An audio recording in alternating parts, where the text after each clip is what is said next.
when you're hitting the bag, right? I see you hitting when you walk. I want you to do like this with them. Boom, boom, boom, boom. Just keep boom, boom, boom, boom. How long you can do that? 1, 2, 1, 2, 1, 2.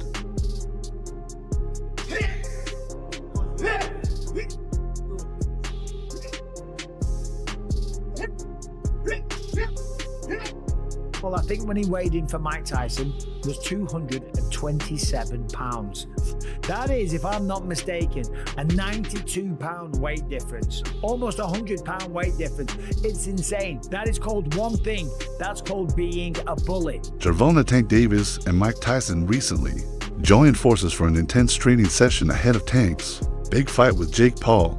The energy in the gym was unreal as the boxing legend shared his trademark power and precision with the young champion. Tyson personally coached Davis on explosive punching, focusing on head movement, body rotation, and those devastating uppercuts that end fights in seconds. Witnesses said Tank looked sharper than ever, moving with Tyson-like aggression and speed.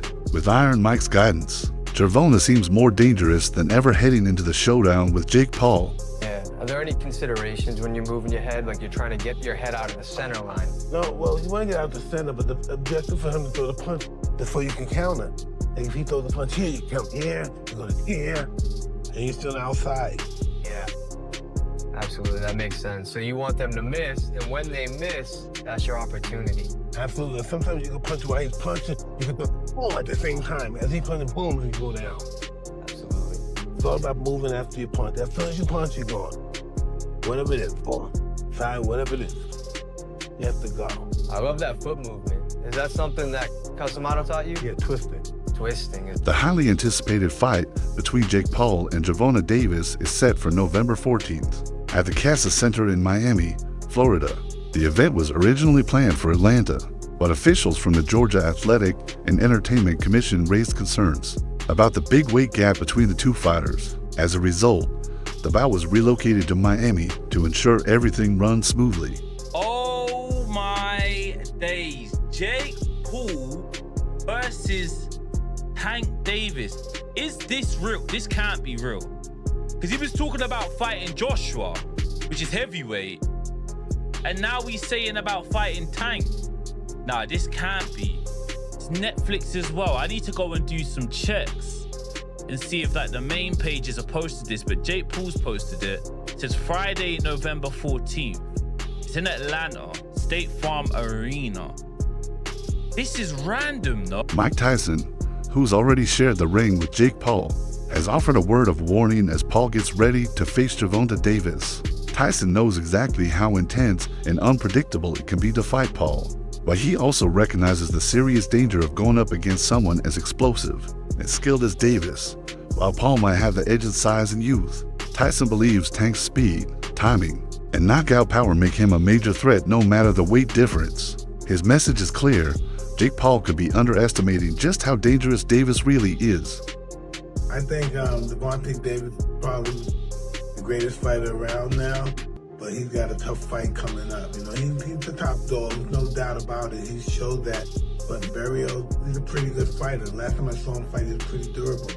However, during his training sessions with Tank, Tyson openly admitted that Jake Paul's punches carried unexpected power. He revealed that his entire body felt sore afterward, a comment that surprised many who had doubted Paul's physical strength. Coming from Tyson, a man who has both taken and delivered some of boxing's most brutal knockouts, this was no small compliment. His words showed that Paul's power is genuine, not just media hype. It also proved that Jake's commitment to strength training and boxing fundamentals is paying off, showing he's not just a YouTuber in the ring, he's a real athlete capable of doing serious damage.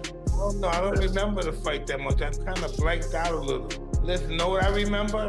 I'm coming back from the first round. Then the next day I remember Jake is doing some kind of, I don't know, what was he doing at the ring? Oh yeah, a little bow at the end, he bowed. And that's the last thing I remember.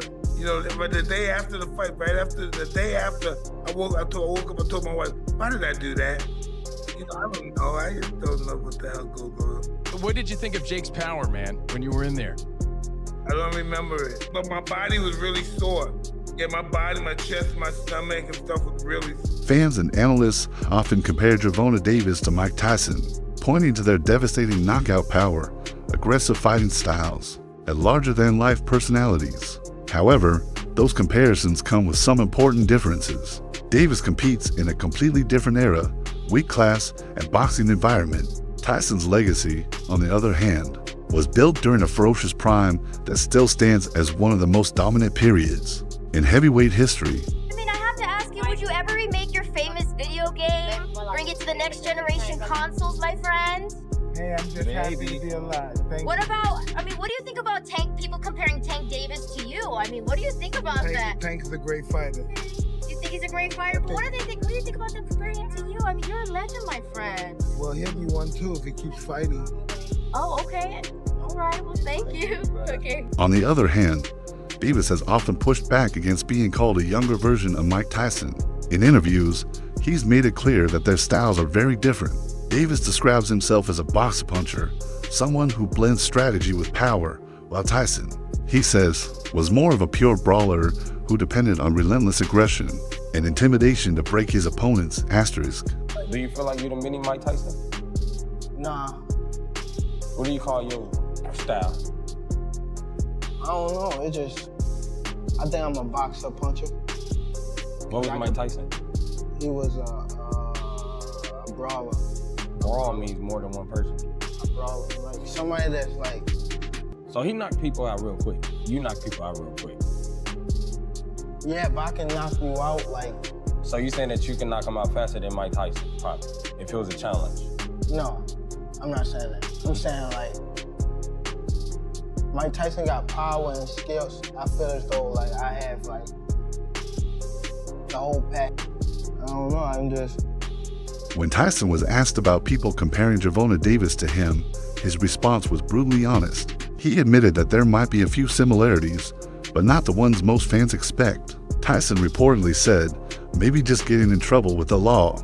Other than that, no, referring to Davis's offering controversies. His blunt remark made it clear that Tyson doesn't fully agree with the comparisons. Others like to make between them. Asterisk, asterisk. But Tank Davis, a lot of people say he reminds you of them. Does he remind you of yourself? There we go. I don't know. Maybe just getting in trouble with the law. Other than that, no. Interestingly, Davis has never treated Mike Tyson as an untouchable hero. After Tyson's loss to Jake Paul, Davis openly criticized the fight, questioning why a legend would return to the ring just for money. He suggested that the event may have done more harm than good to Tyson's legacy. That comment showed Davis wasn't afraid to question one of boxing's greats, rather than idolize him blindly. But now, in a twist of irony, Davis faces similar criticism himself. By agreeing to a high-profile, controversial fight with Jake Paul, he's drawn backlash from fans, pundits, and boxing purists, the same kind of scrutiny he once directed at Tyson. Asterisk, asterisk. Do you think that it's fair to call them boxers now? We're talking about Logan brothers. I think it's okay to call Jake Paul a boxer. The only reason why I say that is because he do be in the gym. He's working on stuff. The fight that he fought Mike Tyson, I don't think he should have fought Mike Tyson because of who Mike Tyson is and the age. And he said that he didn't try to knock him out. Yes, you did. You just couldn't get the knockout. And he tried to knock him out for sure. How much money you think they paid Tank? Tank gonna make upwards around 100 million. Say a word. Real talk, so you can't really blame him for taking that. Many see this fight as more of a spectacle than a true sporting contest, arguing that it prioritizes entertainment over competition. Critics have also noted that Davis skipped a logical rematch with Lamont Roach, a fight many believe he owed in favor of a more lucrative showdown with Jake Paul. At the recent press conference, Davis fired back at the backlash, saying he doesn't care what anyone thinks and telling fans to just sit back and enjoy the show. Asterisk, asterisk. Look at this face-off, Henry. What are your thoughts here? You're hearing that shit from me. That's cringe. In some weird way, I kind of like cringe about it? He's trying to big man the smaller guy, who the smaller guy to me is dangerous. I think Tank Davis is going to put their hands on him, but I like it, bro. I will say something about Jake Paul. He's brought a lot of attention to boxing. Tank Davis guaranteed $40 million. If you were in that position, would you fight Jake Paul? Oh, hell yeah. You got to give Jake Paul his flowers. Mike Tyson, Anderson Silva, Nate Diaz. Jake Paul is a disruptor, and he's done a phenomenal job at that. you get big and famous enough to where they would just hand you the title shot and completely throw out the ranking system. If Jake Paul was to do that, I think that'd be the greatest sports accomplishment in history, going from a Disney Channel kid to a YouTuber to becoming a world champion. I don't remember the last time that I've heard Gervonta Davis say, I'm in boxing to be the greatest fighter of all time. I've heard him say that he's better than certain guys in his weight class, or this kid can't beat me. I've heard that. I can't remember, and maybe y'all can keep me honest, online. The last time I've heard Gervonta Davis talk about his legacy in the ring. Like I'm building my legacy, I'm trying to outdo Floyd in legacy. Like, I think it started like that for him. But the influence of Floyd Mayweather, Money Man, not Pretty Boy, but the Money Man, and building your brand and selling tickets and selling pay-per-views and becoming a household name, that's also a legacy. You got the legacy in the ring and you got the legacy in terms of how you sold. I believe Gervonta Davis is more focused on selling tickets and making money and securing his future for himself and his family. He said it out of his own mouth. I ain't got nothing else to prove. If you're trying to be one of the greatest fighters of all time, it's still a whole lot to prove. My point is, Royce, I don't think, should everybody hold this man to the standard that they hold him to and say, you not fighting nobody, yeah, you making money, but you ain't really fought nobody. If he don't even care about that, that's not even something that he's really focused on. If his main focus is the money, and his main focus is getting out of boxing without getting hurt and retiring on his own terms, shouldn't his fan base and other people get on board with that if that's not even his goal? How can we hold him to something like that if he don't even hold? Mike Perry, known for his blunt and unfiltered opinions, didn't hold back when talking about Gervonta Davis taking on Jake Paul. Perry argued that Tank isn't the same knockout machine he used to be, suggesting that his passion for boxing has faded over time. He explained that when a fighter loses that fire, it's hard to compete, especially against someone who is naturally bigger, stronger, and hungrier. Perry warned that Davis, no matter how fast or skilled he is, will be at a serious disadvantage against Paul, who could outweigh him by nearly 180 pounds. That kind of size gap isn't a small factor.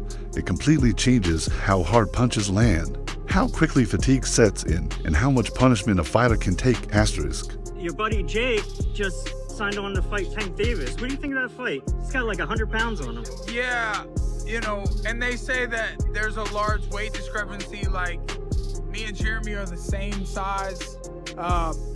So, you know, it's his lower half is really small. My legs are gonna work the best that night. I have really strong legs. I'll squat twice the size that he can, and so my strong legs are gonna do work. Jake is big. Tank has a lot of skill, but I don't think he's the same Tank that we saw the most incredible knockouts. We saw him, I mean, Lamont Roach performed great. They went to draw, and, you know, I just don't know. And Tank walked away. I don't know if he loves it enough to beat a guy who outweighs him by 80 to 100 pounds. Boxing analyst Showbiz the Adult gave a straightforward take, saying Jake Paul is going to land heavy shots on Gervonta Davis. His reasoning comes down to Paul's clear physical advantages, size, reach, and punching power, while he acknowledged that Tank is the more skilled fighter. Showbiz argued that Paul's strength and toughness will allow him to control the fight. His assessment adds to the growing doubt about Davis's chances in this matchup. Even with Davis's explosive speed and sharp technique, Showbiz believes the big difference in size and power could ultimately decide the fight in Jake Paul's favor. How does Tank Davis beat Jake Paul? I mean, you have Shakur Stevenson saying Jake Paul doesn't have a snowball's chance in hell, and that Gervonta Tank Davis would just outbox him and beat him on points. I can see Tank just outboxing him and making it real easy. And I get that, but when I think of Tank Davis, I think of a guy who kind of counters you to knock you out. I think of a guy who's not really a busy fighter, and this isn't just a size thing, because hell, if it was Jake Paul versus the prime Manny Pacquiao, I would say Manny Pacquiao, because of Manny Pacquiao's style, how busy he is, how he hops in and out, I think he would collect the points, while Tank Davis, I think he punches the least amount of all fighters in the world right now. So do I think he can one-punch KO Jake Paul? Well, the thing is about Gervonta has really shown a huge amount of concern fighting anything north of 135. Check this out. He hit me in the back of my head. That stung a little bit, but other than that, it wasn't really. That's why I was nervous. Like, he's 140, so I wasn't trying to get caught too. Critics claim that Jake Paul's recent moves, especially his win over 58-year-old Mike Tyson, reveal a concerning pattern in his boxing career. Many see his decision to fight an aging legend as more of a spectacle than a true test of skill, raising questions about how serious he really is about the sport. Well-known voices like Carl Frank have brushed off Paul's performance, saying it lacked real boxing ability and was driven more by showmanship than genuine athletic talent. Jake Paul, you've lost your mind if you think you can go toe-to-toe with Anthony Joshua. Listen, let's not get confused, guys. Let's not get confused. Yes, cool. Anthony, he took a big L with Daniel Dubois. But Daniel Dubois is not no joke, bro. He's not a joke. You know what I'm trying to say? He took a L there, but Jake Paul, I've got the utmost respect of what he's done, how he's managed to navigate through the boxing world. Like, bro, it's so mad. And I can see this is like a 90%, it's happening, it's positioning, it's marketing already. Like, why would you see Jake Paul go face to face with Alexander Usyk if it's not to position for a fight for Saudi? Obviously, Jake Paul's gonna fight Anthony Joshua. There's possibly gonna be a Usyk against Tyson Fury 3, because obviously the last two were so close. But you never know. It can also be a Usyk against Derek Chisora. You know what I mean? You never know. Stephen A. Smith has often criticized Jake Paul's choice of opponents, saying most of them aren't active top-tier boxers or are well past their prime. He argues that Paul still hasn't proven himself against the current elite of the sport. In response, Paul has claimed that he tried to secure a fight with Tommy Fury, insisting that Fury turned down multiple offers. When the two finally met in February 2023, it was one of the rare times Paul faced a legitimate professional boxer in his prime. Paul lost that fight by split decision, his first and only defeat against an established, active boxer. You are beating up on dudes who don't box. They're not boxers. I was on Disney Channel while these guys were winning UFC championships. Okay. You know, I was playing with Mickey Mouse while these guys were throwing arm bars and winning UFC championships. Everyone's, analyzing my career, critiquing it, paying attention to it from day one, but you can't tell me who was Mike Tyson's first fight. You can't tell me who Muhammad Ali, who was his fourth fight. No one knows, but everyone's seen all of my fights. I tried to fight Tommy Fury. Yeah, I tried to fight Tommy Fury, and he backed out due to rib injury. Undefeated, young prospect. He comes from the Fury family. His brother's a heavyweight champion of the world. I tried to fight him, and he got scared. Stephen A. Smith has openly criticized Jake Paul for choosing to fight boxing legend Mike Tyson. He argues that if Paul truly wants to be taken seriously as a boxer, he should face opponents closer to his own age and skill level, not retired veterans with decades of wear and tear. According to Smith, challenging older fighters doesn't prove Paul's talent. It only adds to the perception that he's chasing headlines instead of genuine competition. I can't buy the hype at this particular moment in time.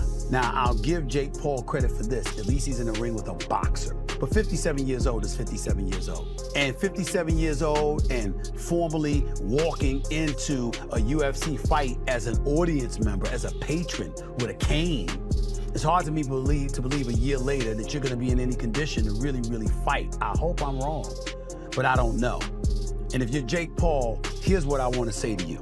It's Mike Tyson, that's fine. It's a money fight, I get you, and you wanna make money.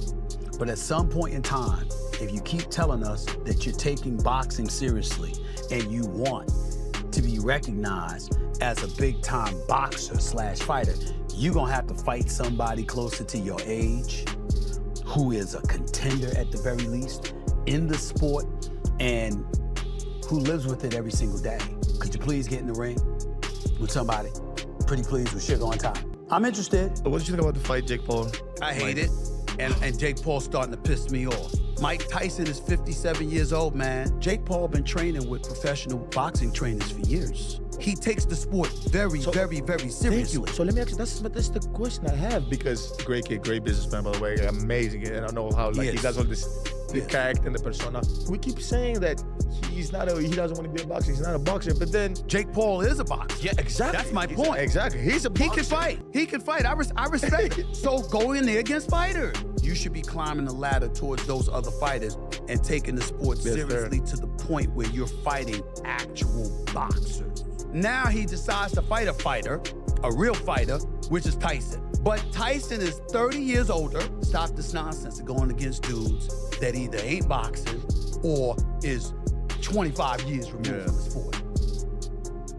Meanwhile, Jake Paul claims he's transforming the future of boxing. In a recent interview, he said the sport is getting more exciting than ever and credited Netflix as a major game changer. With Netflix joining as a streaming partner, Paul believes boxing is stepping into a new era, one that connects with a global audience far beyond traditional pay-per-view fans. The impact is huge, as Netflix's massive reach introduces the sport to millions of viewers who might never have watched a boxing match before. Huge news, by the way. It's massive. Like, yeah. I know we're taking it very nonchalantly. This is going to be your next super fight. And this on is Netflix. On Netflix. Insane.